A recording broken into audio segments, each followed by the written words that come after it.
बीकानेर जिले के नोखा में भारी बारिश के बाद एक चौंकाने वाली घटना सामने आई है, जहां दो मकान 30 फीट गहरे गड्ढे में समा गए। यह हादसा शहर के रोड़ा रोड स्थित सिनेमा हॉल के पीछे हुआ।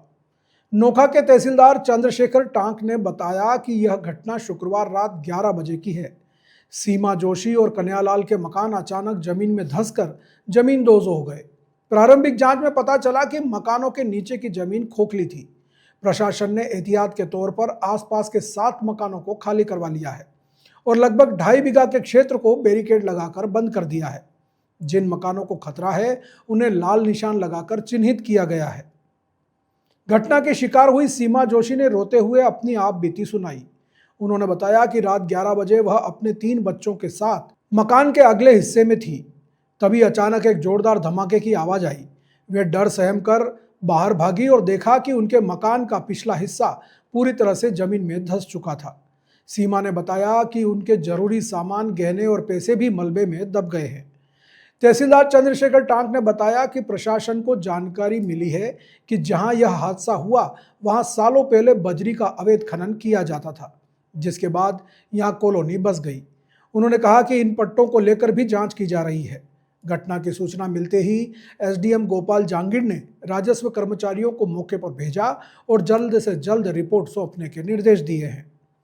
स्थानीय निवासी सुनील भादु और श्रावण जोशी ने बताया कि धमाके की तेज आवाज सुनकर मोहल्ले के लोग घरों से बाहर निकल आए थे। कन्हैयालाल का मकान टेंट के गोदाम के लिए किराए पर दिया हुआ था और श्रावण जोशी 10 मिनट पहले ही ताला लगाकर निकले थे। उन्हें हादसे का पता घर पहुंचने पर चला। मौके पर आकर देखा तो उनका पूरा सामान मलबे में दबा हुआ था। यहाँ से कुछ डैमेज हुआ। अच्छा, जोरदार धमाका हुआ। हाँ, अच्छा, यार मैं यहाँ से गिर गया, अच्छा। सारे यहाँ से गिर गया और हम बाहर के चले गए।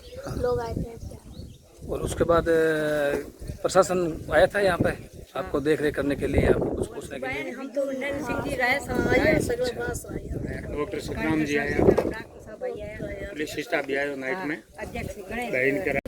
नगर पालिका लोन दो है मकान वालों से 2 साल गया मिले को नाल हमके इधर वो तो इन करा ये जो थोड़ा आंगन बंद करा लो, आगे कमरे करा लो, टाबर है, छोटे छोरा मैं छोरिया है, एक 2 छोरे रे, छोरा 10 साल का छोरा। मदद ये लोग नहीं कर तो के मां तुम्हारे बाप जी मां तुम्हारे घर जैसे घर बना दो बस। तो उसको लेकर क्या कुछ कहना चाहेंगे?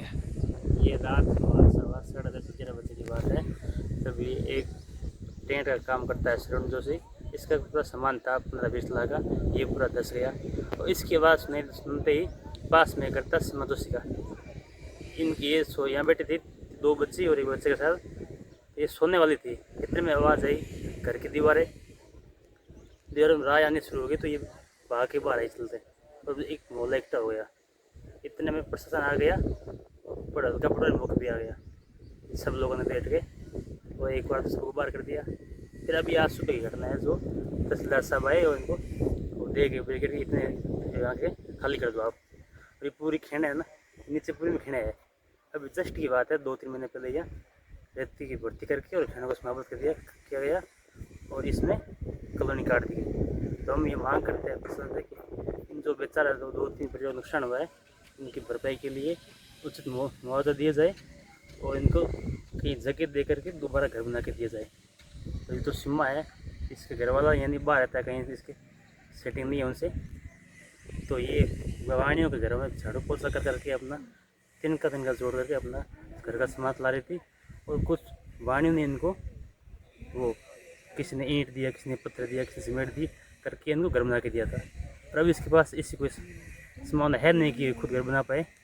तो ये फिर इसे मांग करते हैं कि इन गरीब लोगों को फिर से कहीं मकान बना कर दिया जाए और ज़मीन दी जाए और राशन का सामान दिया जाए। इनके तो आज चूल्हा जलना बंद हो गया सुबह से ही।